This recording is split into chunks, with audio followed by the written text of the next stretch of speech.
Today we're making pesto ricotta crostini with roasted cherry tomatoes. I'll start with some colorful cherry tomatoes.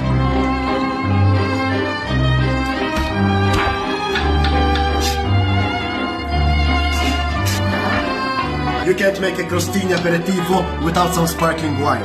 Corvo Glicina Spumante.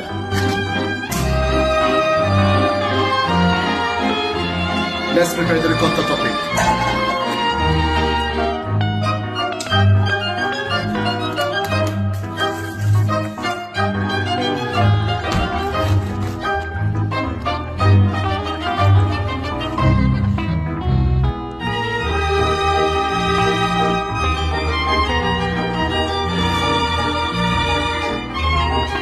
You have